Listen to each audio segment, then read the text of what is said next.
Diálogos frente al espejo. Buscamos transmitir la honestidad del primer vistazo al despertar por la mañana, sin adornos, maquillaje o filtros. El espejo como una ventana al mundo más profundo de quien se refleja, o quizá como un laberinto confuso, distorsionado, deformante, que aumenta y enfoca nuestros defectos y virtudes. Nuestra búsqueda es para fragmentar las miradas y unirlas en una enorme bola disco con miles de reflejos, cual caleidoscopio formando miles de figuras. ¿Y tú? ¿Qué es lo primero que ves cuando te miras al espejo? Hola, ¿cómo están? Bienvenidos a un episodio más de Diálogos frente al espejo. Estamos muy contentos grabando acá en el Fondo de Cultura Económica Elena Garro en Coyoacán, muy cerca del centro. Y además son capítulos muy especiales. Estamos el día de hoy con el maestro Chucho Díaz. ¿Cómo estás? Bien. Muy feliz. Conociendo este lugar, no lo conocía. Sí, ¿verdad? Es que me mudé al norte de la ciudad y empecé a venir poco por acá. Yo pensé que vivías muy cerca de General Anaya, una cosa así. No, vivo por la villa. Ok. No, sí, te queda lejos, caray. Bueno, pues muchas gracias por estar acá, por compartirnos de tu tiempo. Y pues son varios temas los que quería abordar el día de hoy en la plática. Pues claro, particularmente el trabajo del payaso, el trabajo que tú has realizado y el trabajo que está en el libro Corazón de Payaso, sin olvidar mente y cuerpo. ¿Ya cuánto tiene de ese libro? La versión digital salió en 2019. Ajá. Y la versión en papel que huele rico y todo ¿En eso, verdad hay ya edición en papel? ya acaba de salir el año pasado. No, estoy muy retrasada en noticias, me estoy sorprendiendo. Me hubieras dicho y te traía una copia. Yo tengo aquí mi libro digital, pero pues nada más es porque cuando yo lo adquirí, que fue en pandemia, ¿puede ser? Sí, porque salió en 2019 y entonces sí. 2020 fue la pandemia. Sí, exactamente. Y ahora recién 2024 salió ya por fin una edición en papel. Y recuerdo que en ese entonces nos platicabas que era difícil generar la edición impresa porque pues ya es menos común, ¿verdad? Sí, pero fíjate que curiosamente la edición impresa se ha vendido mucho más que la digital. ¡Wow! Estamos a punto de agotar la edición. ¡No! ¿Y dónde se consigue? Conmigo nomás ahorita. ¡No!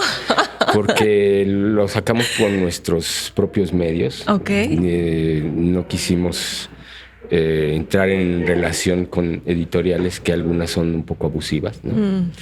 Y entonces no tenemos la posibilidad de distribuirlo en librerías y todo, entonces lo distribuimos nosotros mismos. ¡Órale! ¡Wow! Genial. Bueno, pues ya nos pondremos ahí en contacto para tener nuestro libro.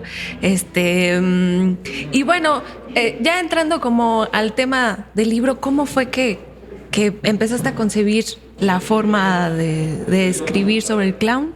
Porque justamente veía que cuando tú empezaste a formarte, no es como que hubiera una gran biblioteca del arte del payaso, ¿no?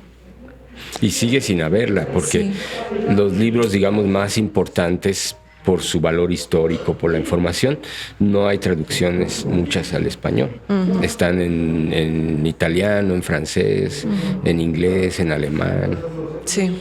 Sigue sin haber. Entonces, uno de los principales motores para escribir el libro era precisamente tratar de poner un grano de arena en llenar ese hueco de información. Porque además cuando yo empecé a ser payaso el internet estaba en pañales y era muy difícil encontrar PDFs o cosas así. Sí. Entonces, pues de algún modo yo quise como allanar el camino que para las nuevas generaciones, que no fuera tan difícil como a mí me tocó de encontrar información. No se podían ver videos de muchos payasos en YouTube. Con el tiempo ahora ya puede uno ver cualquier cosa. Sí. Pero, por ejemplo, yo para poder ver el número entero de Grok, no lo pude ver en YouTube. Tuve que ir a Suiza, ¿no? ¡Wow! Y en Suiza lo vi en Scuola Dimitri. Y ya después regresé y lo pusieron en YouTube y dice, me hubiera ahorrado todo ese dinero. Todo el viaje. Ahora estuvo bonito porque como es al pie de los Alpes, bueno, pues está muy bonito, ¿no? Pero también estaba pensando esto días antes para estudiar de la entrevista, pensaba en los procesos de aprendizaje que han ido cambiando con el tiempo. Claro, ahora lo tenemos a la mano en YouTube, tenemos un chorro de libros a la mano y demás, pero a usted también da clases. ¿Cómo siente que ha ido cambiando las generaciones para aprendizaje? Porque además nos desesperamos. Queremos ya la información y saber qué. Y también, no sé usted cómo lo vivió como aprendiz y luego como maestro. Sí, yo al principio lo que había y las posibilidades que había era cuando venían maestros extranjeros a dar talleres breves. Por un lado, a mí no me fue útil porque esos talleres breves pues te dejan como picado. Y aunque ensayes, sí, en tu casa no hay quien te diga vas bien por ahí, vas mal. Porque además en el trabajo del payaso hay una gran incertidumbre porque nunca sabes qué va a funcionar hasta que tienes el público y en efecto se ríe, ¿no? Eso por un lado. Y por el otro, que los talleres que yo pude tomar de ese tipo eran de la escuela francesa post-lecocquiana, donde Lecoq habla del payaso o del clown psicológico, y donde extirpa todas las cosas circenses y espectaculares para ir a la esencia, a la vulnerabilidad y todo eso. Pero a mí eso no me funcionaba, porque a mí lo que me gustaba era el payaso tradicional, el payaso antiguo, el payaso que además de ser conmovedor, cómico, entrañable, sabe hacer muchas cosas, ¿no? Y entonces fue hasta que llegó Anatoly Lukashchuk, maestro ucraniano del circo soviético, que yo empecé a juntarme con él, y entonces no fue un proceso de escolar tanto, sino como de pegármele como... Pudiera. Como, ¿cómo se llama? Como rémora a los tiburones, ¿no? Yo ahí me le pegué 7 años. En el que él me iba indicando cosas. Me decía, para empezar, no puedes practicar payaso solo, necesitas atmósfera. Y entonces yo formé un grupo de estudio, ¿no? Okay. Después me dijo, no se puede formar el payaso en un salón, tienes que probar con público. No. Y entonces hicimos que ese grupo de estudio saliera a la calle, a cafeterías, a plazas, a presentar los números que íbamos creando, ¿no? Y entonces fue así que se formó el Escuadrón Jitomate Bola, que era a la vez escuela, a la vez laboratorio creativo y a la vez grupo artístico, ¿no? Grupo de payasos de circo. Y fueron 7 años de estar aprendiendo de esa manera, que yo identifiqué después que era la manera tradicional, como los payasos aprendían en el circo desde niños, ¿no? Sí. De que entraban y hacían una pequeña participación en un número y luego otra y así se iban.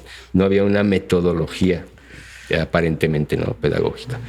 Y después empecé a dar mi afán de... O sea, tengo una gran vocación de... Me costó tanto trabajo encontrar la información, encontrar un maestro, etcétera, que tengo la vocación de facilitarle a las nuevas generaciones las cosas. Por eso empecé a tratar de sistematizar todo lo que aprendí con Anatoly y a darlo en talleres.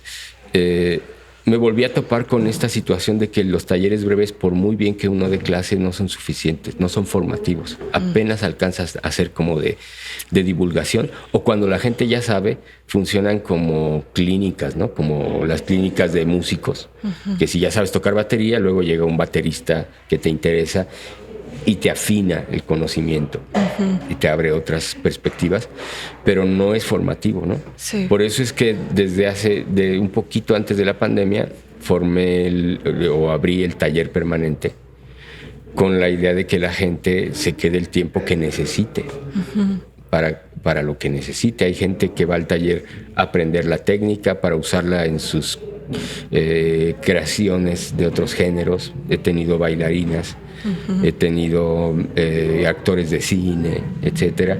Otros quieren ser clowns y entonces van desde aprender la técnica, pero también ir buscando cómo se van a maquillar, cómo va a ser su vestuario, la generación de su repertorio, etcétera, etcétera, etcétera. Entonces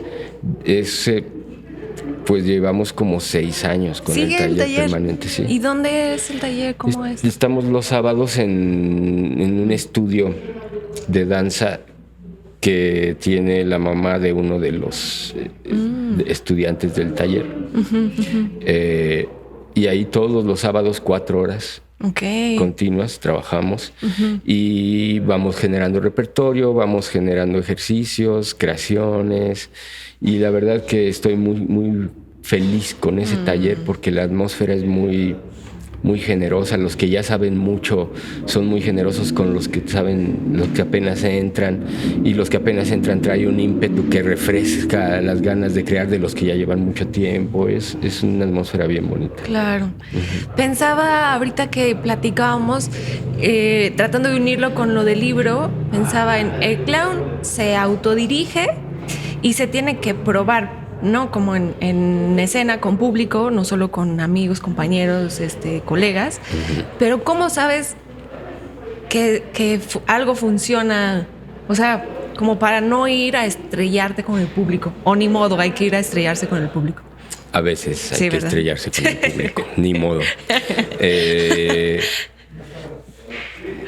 Digamos que en la manera tradicional, un artista viejo de circo tiene su colmillo y tiene sus mañas, y entonces protege un poquito al que está estudiando, al neófito, y no lo manda a estrellarse violentamente, ¿no? Eso es lo que yo trato de hacer, pues. Que a partir de mi experiencia me pongo en me vuelvo una simulación del público.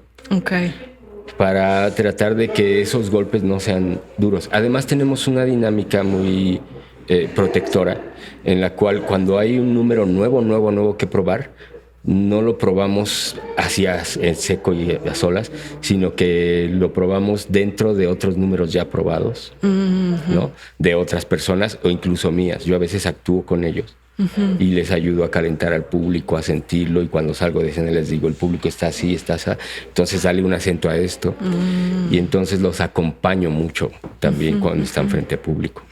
¿Y la autodirección, cómo la vives tú?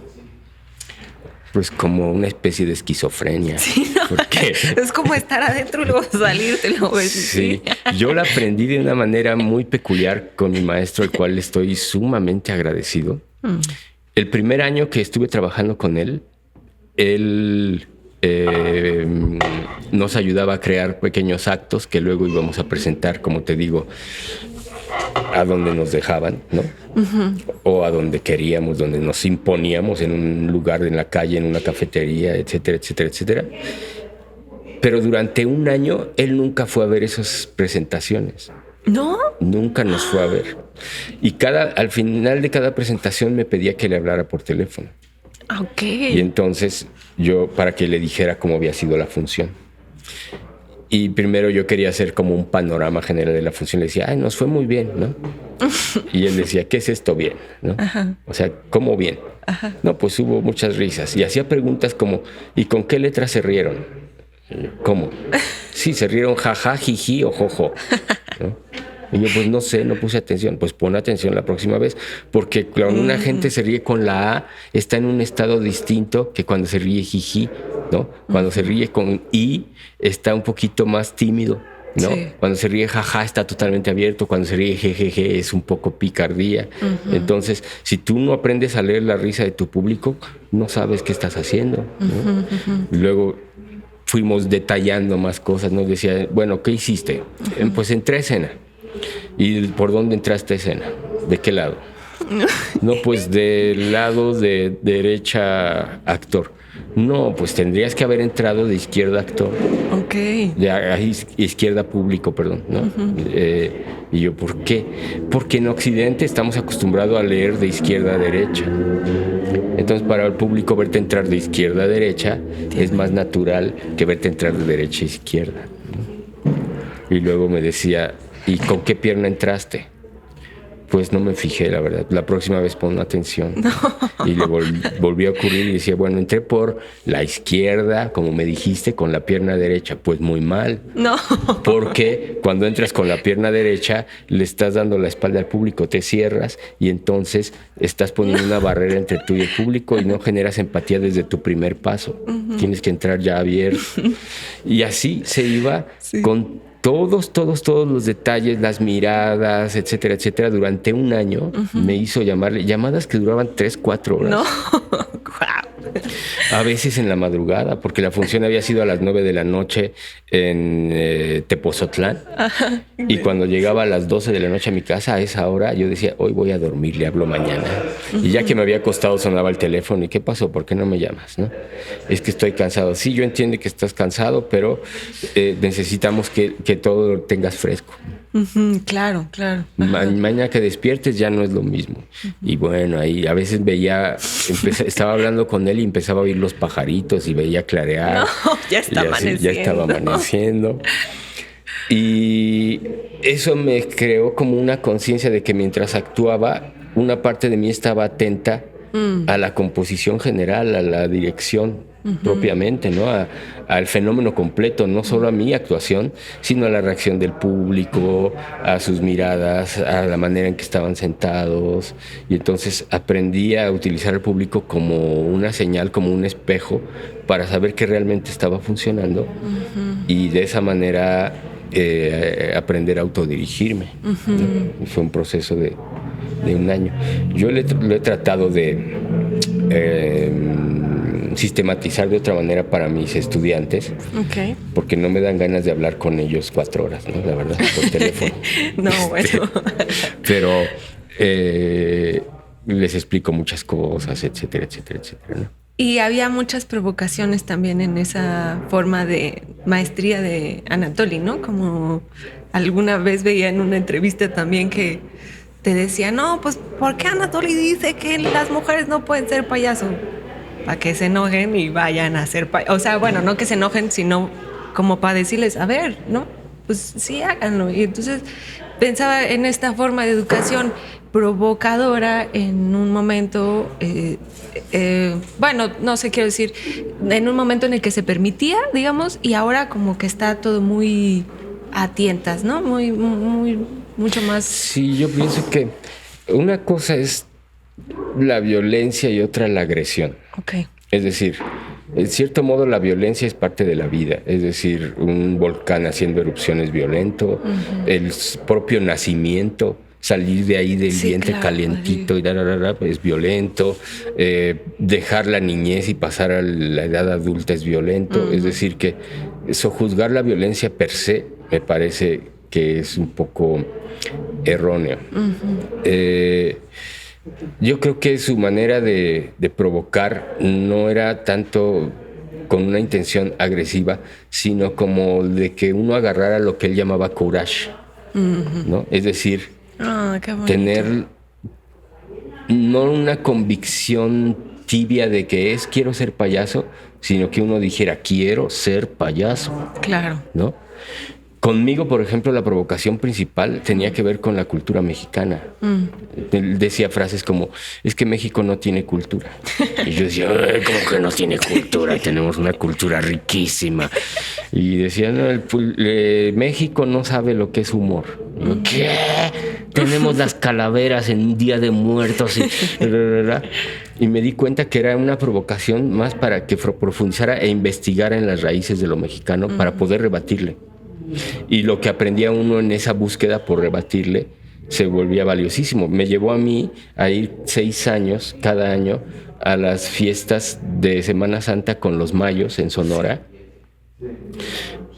porque es una fiesta ritual, cómica.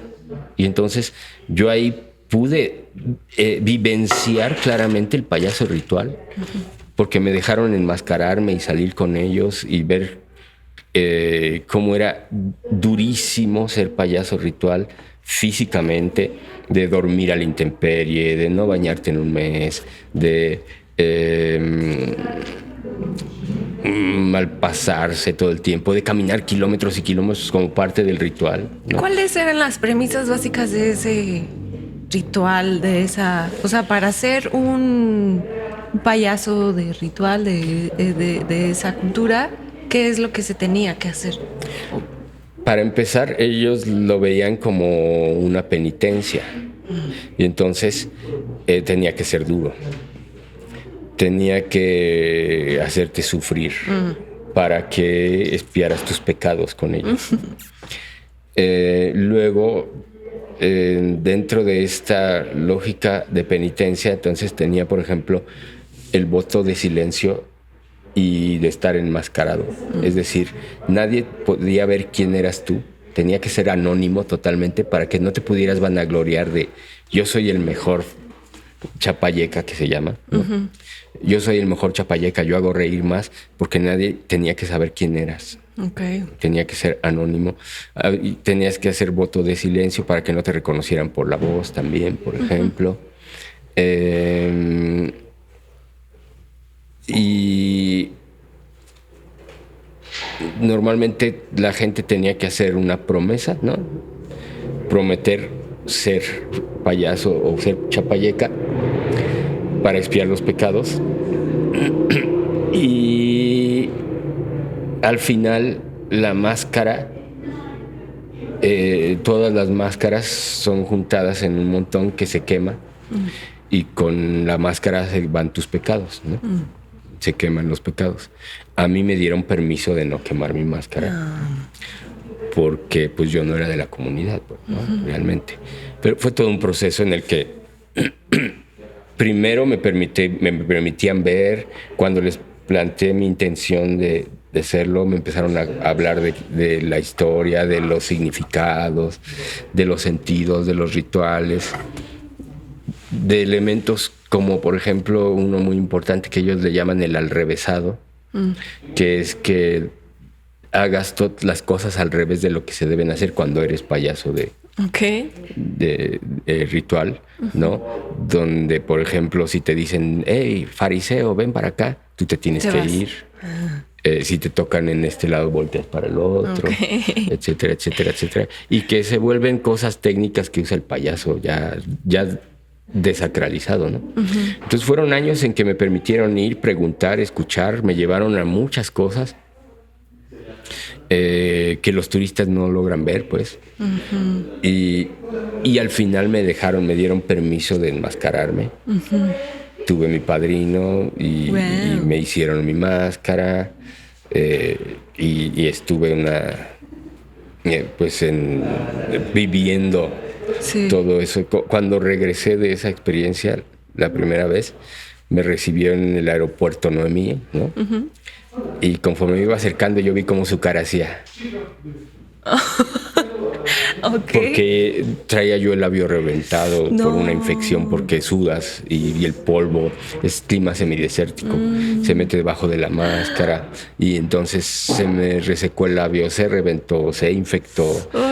Traía un tobillo del grueso de mi cuello por una luxación, o sea, es muy, muy, muy, muy duro, ¿no? Romantizar el payaso de ritual, pues es un gran error de los que no sabemos de eso, ¿no? Pero, digamos, esto regresando a que la provocación de Anatoly de decirme en México no hay cultura, me llevó hasta el punto de vivirlo, pues. Y entonces se lo agradezco infinitamente, porque si él hubiera sido de otra manera conmigo, si no me hubiera hecho esa provocación, yo no hubiera conocido eso. Y yo no hubiera podido transmitírselo a la gente, no hubiera aprendido de la gente de ahí de Chojoa, en Sonora, si no hubiera sido por esa ímpetu que me inyectó Anatoly a través de esa provocación, ¿no? Claro. Y siempre cuando ya le cumplí, por lo menos en mi caso, cuando ya le cumplías, entonces él se reía y decía, por supuesto que México tiene cultura, México lindo y querido, ¿no? O sea, como si... Y con esta provocación que decías de cuando decía él, no existen mujeres payaso, ¿no? Vi a decenas de aspirantes a payasa enojarse e irse, pero vi a una o dos que se quedaron y que al final obtuvieron, como yo, el reconocimiento tal de decir, claro que existen payasas, solo que yo te decía eso para que tuvieras el coraje de enfrentarme con fundamentos, con argumentos, etcétera, ¿no? No solo con un impulso emocional primigenio, ¿no? Veía en el libro también cosas referentes al gag, y que tiene que ver con esta forma de comunicación con el espectador de parte del clown, ¿no? Como la unidad de comunicación para relacionarte con el espectador. Y veía ahí también que decías algo así como que el gag no siempre busca la risa, ¿no? Entonces, ¿cómo identificar cuando es un gag? Cuando estamos comunicándonos con gag, pero nuestra medida que no es precisamente la risa, ¿cómo la identificamos? ¿Cómo sabemos que estamos haciendo un gag que no es? Porque no estamos escuchando las risas, por ejemplo. Un gag siempre tiene una esencia humorística, es decir... Una esencia humorística. Por lo tanto, digamos que sí busca hacer reír, pero no es la meta final. En realidad es una provocación de diálogo. Es decir, si yo hago un gag, ¿no? Como a lo mejor me quito los lentes y cuando me los pongo aquí y escucho que el público no ríe,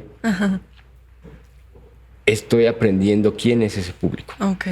¿No? Porque, por ejemplo, si hago un tropezón, es probable que muchos niños se rían, pero muchos adultos o gente que es de teatro no se ría porque dice, ay, eso ya a mí no me...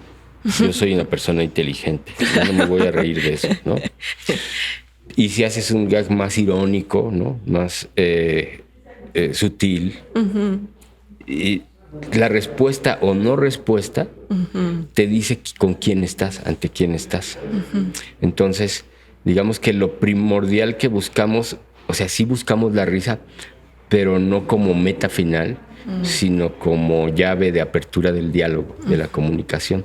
Porque a final de cuentas, muchos clowns o no todos los números que creamos son para carcajearse, otros son para conmover, otros son para reflexionar, otros son para relajar, para enternecer, ¿no?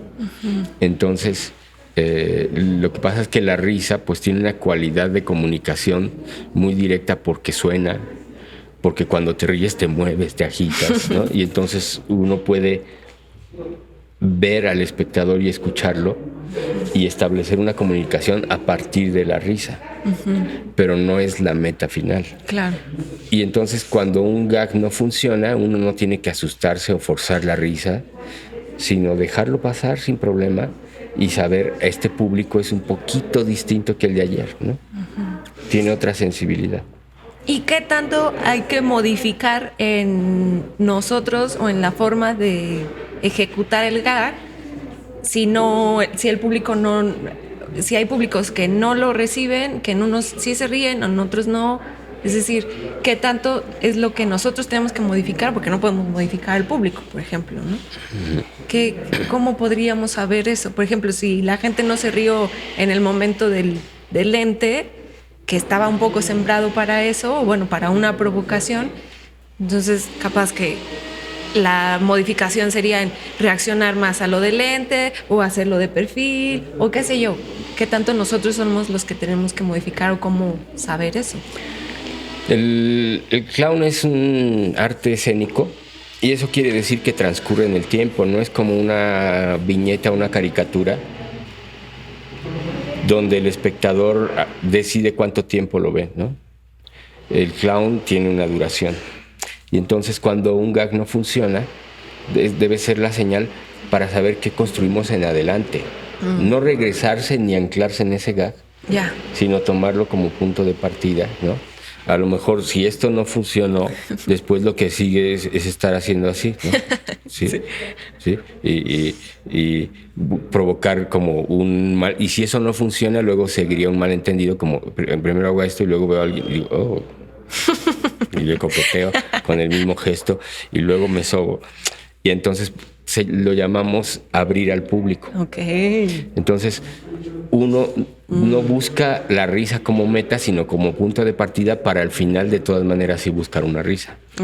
Que eso es algo que yo creo que a diferencia de la comedia teatral, por ejemplo, donde a veces ocurre que la risa es para unos cuantos.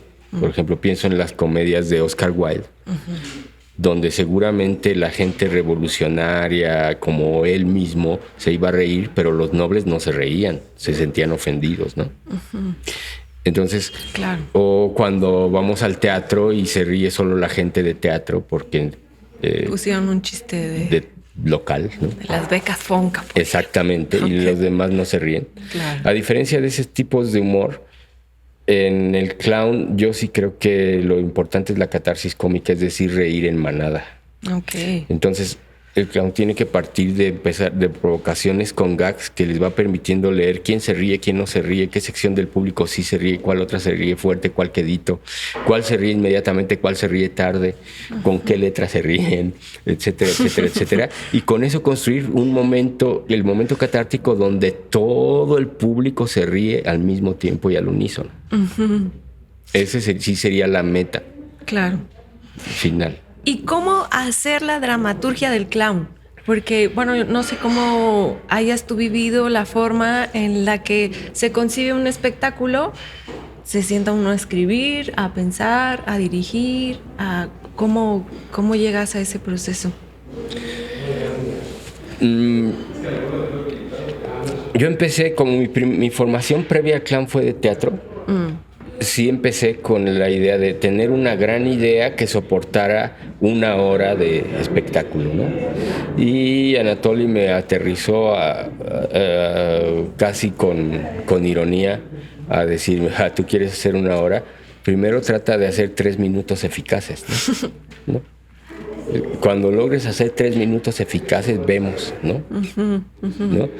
Y con números clásicos que a veces tienen argumentos muy bobos o muy simples. Uh-huh. No tienen grandes temáticas o mensajes, ¿no? Sí. Pero ¿cómo lograr ser eficaz esos 3 minutos? ¿Cómo lograr la catarsis cómica en 3 minutos? Se vuelve un reto muy, muy específico, ¿no? Entonces, ese fue el primer jalón de aterrizaje, que fue como no empieces por una gran idea, sino por una pequeña idea. Okay. Lo más simple posible y a ver hasta dónde llega, ¿no?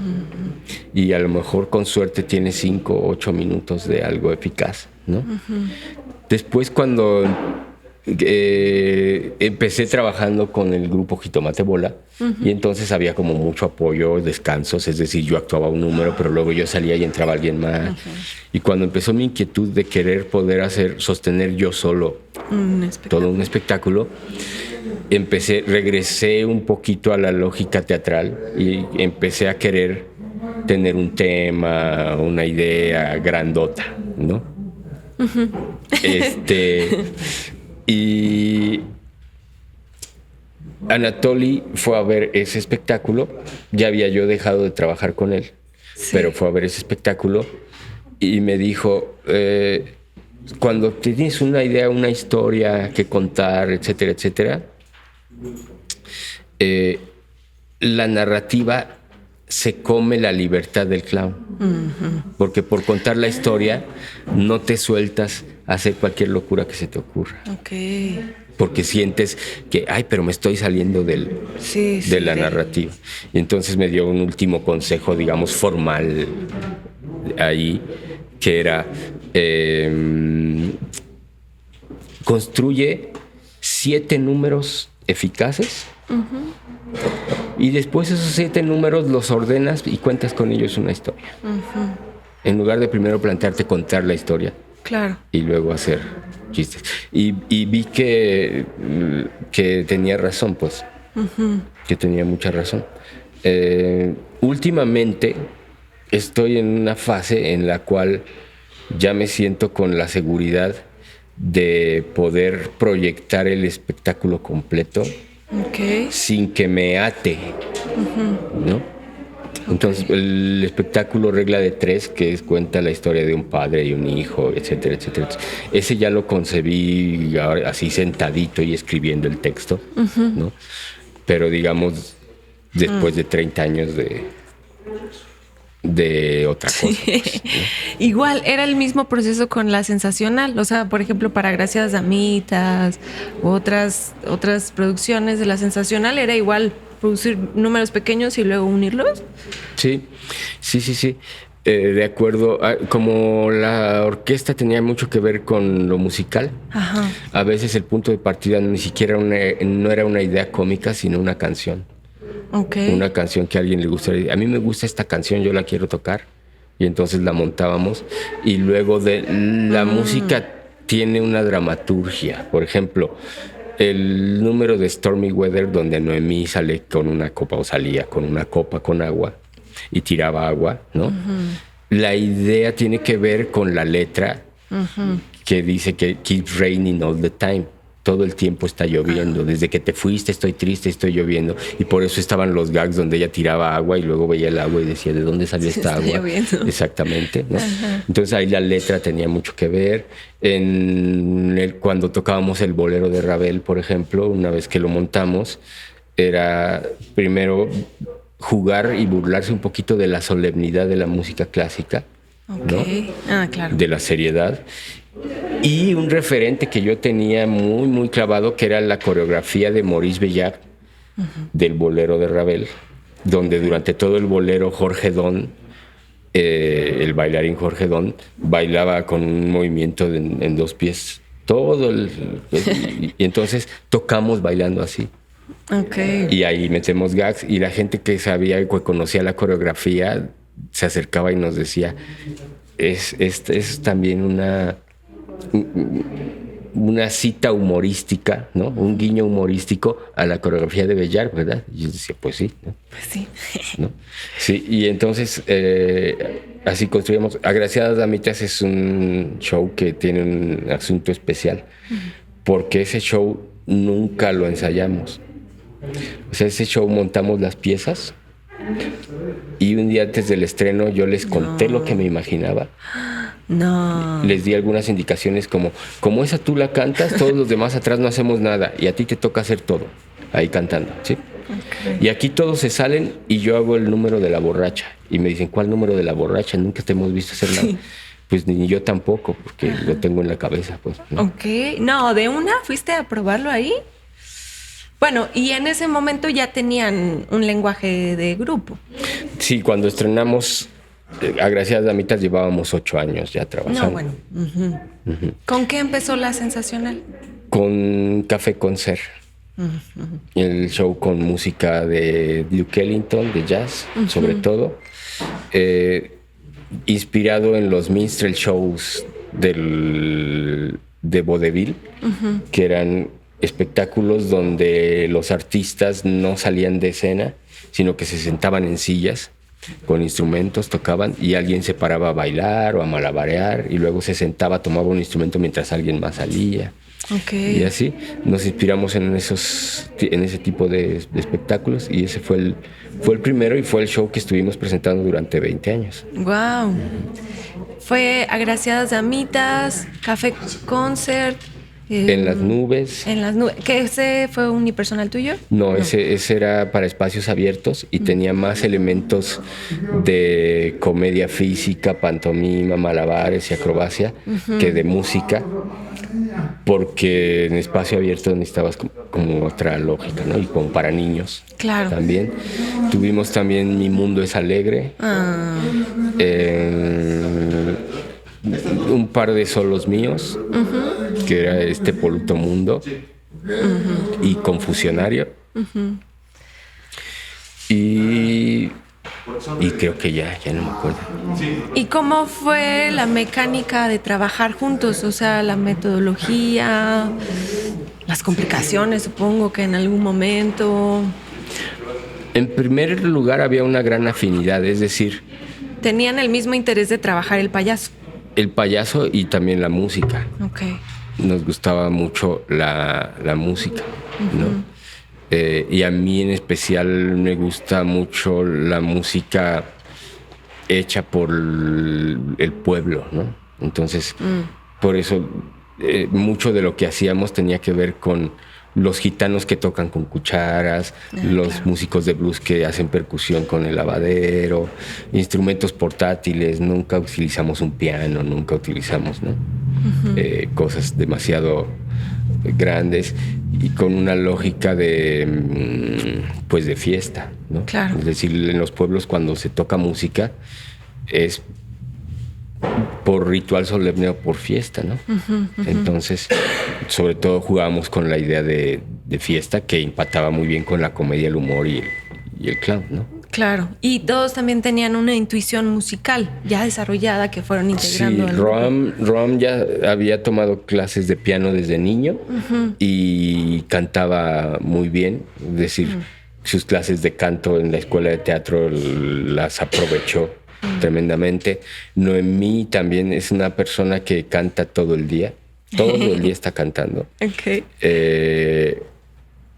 Y con un tono de voz que no suena a bel canto, sino más como a cantante popular, ¿no? Ok. Y ya había toda esa intención. Ahora, cuando yo les conocí, estaban estudiando en la escuela de teatro, y yo pienso que esa semilla del clown y la comedia sí se la sembré yo, porque ellos no la tenían, ¿no? Claro. Entonces, la sembré y quedaron fascinados. Okay. Y hasta la fecha eso ha nutrido mucho sus dos carreras, ¿no? Claro. Y bueno, mi pregunta era como que ahora tendré que modificar un poco, ¿cómo a llevar el trabajo de equipo durante tantos años, ¿no? Porque al final pues, siguen siendo personas con virtudes y algunos defectos y demás, y entonces me voy enterando que la sensacional ya no existe, ¿verdad? Ya no. Yo creo que es primordial tener roles claros. No necesariamente autoridad, ¿no? No verticalidad, pero sí roles claros. Eso hace que no se pierda mucho tiempo en lo que se decide la idea de quién es la que se hace y cómo se hace, ¿no?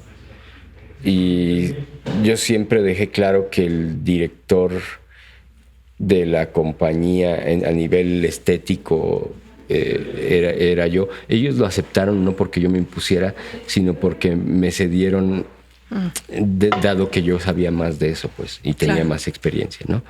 Con el tiempo, por ejemplo, se fue conformando el asunto de que el que más sabía de teoría musical era Roam. Okay. Y entonces él se devino como una especie de director musical. Yeah. Y cuando yo no estaba, todos estaban de acuerdo en que él tomaba las decisiones cuando yo no estaba, ¿no? Porque vivimos de todo, por ejemplo. O sea, tanto mi padre como mi madre murieron mientras éramos Orquesta Lavadero, y entonces hubo funciones a las que yo no fui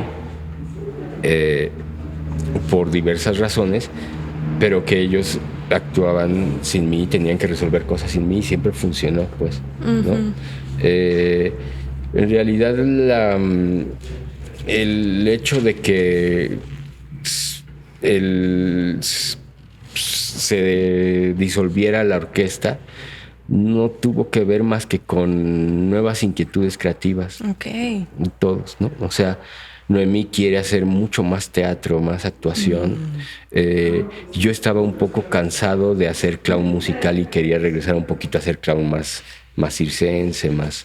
También tenía las inquietudes nuevas de seguir insistiendo en cómo utilizar el clown en estructuras más narrativas, ¿no?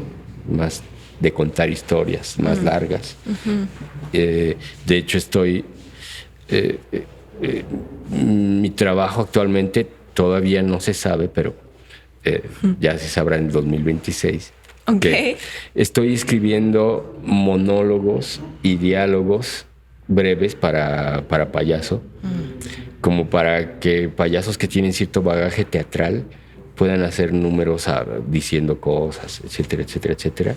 Y llevo 40 y tantos monólogos escritos. Okay. Y estoy escribiendo más. Y se va a publicar en 2026 en un librito. Ok, súper, súper. Entonces, más bien fue por una cuestión de inquietudes, a lo mejor sí de cansancio, de monotonía, pero no entre nosotros, sino como de monotonía creativa. ¿Y cómo fue el cierre? Es decir, el espectáculo, me decías que cerraron con un espectáculo 2023, no puedo creer. Sí, cerramos, nuestra última función fue en el Teatro de la Ciudad, Esperanza Iris. No, bueno.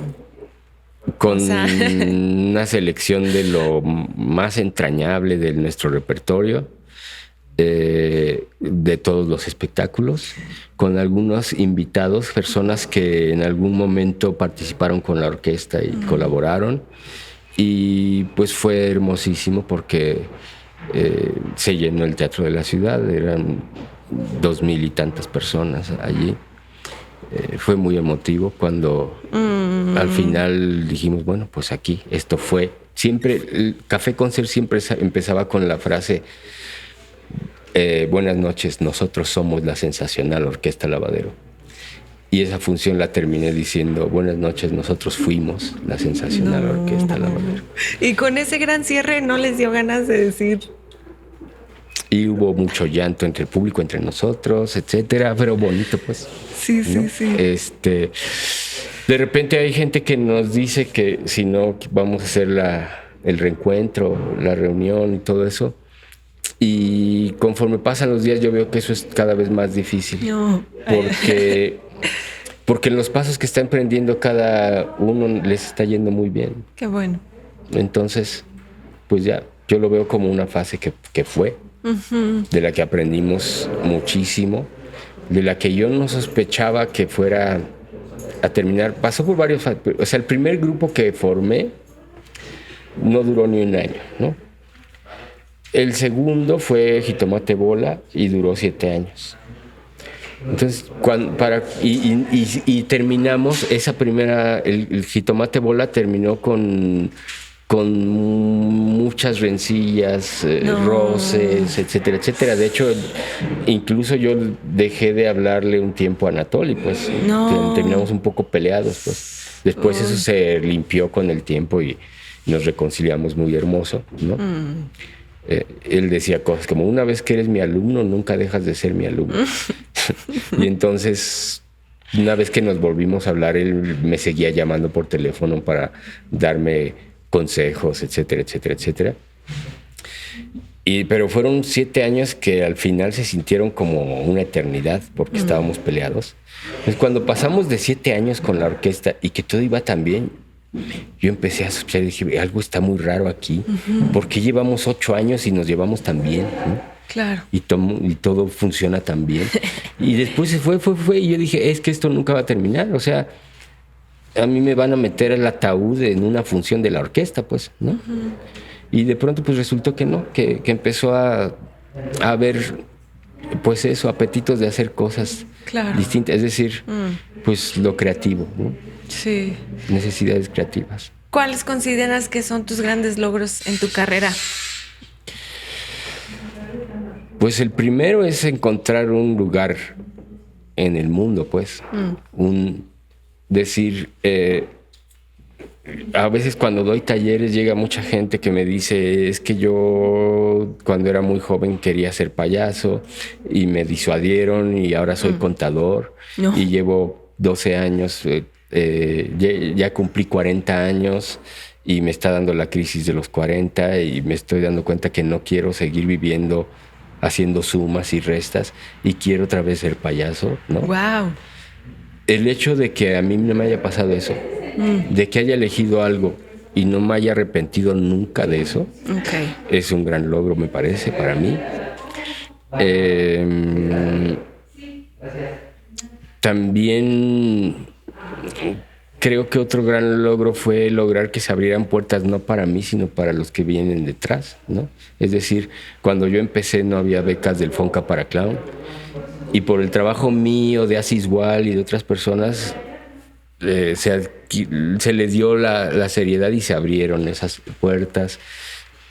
El festival, el encuentro de clown del Helénico, el primero, no fue mi iniciativa, pero yo hice la curaduría de ese primer encuentro y ahora sigue y es un espacio que es muy... pues emblemático, aunque cada año todo el tiempo temblamos de que no vaya a haber por cosas presupuestales y todo eso. ¿No? Cristo. ¿Que ya van en la 11ª edición? 11ª edición, sí. Ok. Eso, como dejar pasar por abrir, como dice el poema de Machado, haciendo camino al andar, pero dejando la puerta abierta para los de atrás.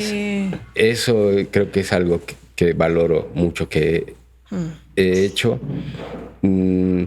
Creo que he sido buen maestro a juzgar por varios de mis alumnos cómo les va, lo que están haciendo, etcétera, etcétera. Pues yo creo que esos son tus grandes logros. ¿Qué te hace falta hacer en escena? Pues muchas cosas, yo creo, porque, o sea, me acuerdo que uno de mis sueños hace tiempo era hacer un número que imaginé de clown dentro de la jaula de los leones en un circo. No. Y bueno, vino la prohibición de animales en el circo, ¿no? Y eso, y así cositas así, ¿no? Pero en realidad, pues estar abierto a lo que siga surgiendo. Por ejemplo, en el show Regla de 3 estamos jugando con elementos de magia. O sea, hice clown de circo con Anatoly. Tenía un número en trapecio, números en malabares, número de percha, de acrobacia, de equilibrio. Luego con la orquesta hice clown musical, mucho hasta el cansancio, ¿no? Mucho clown musical.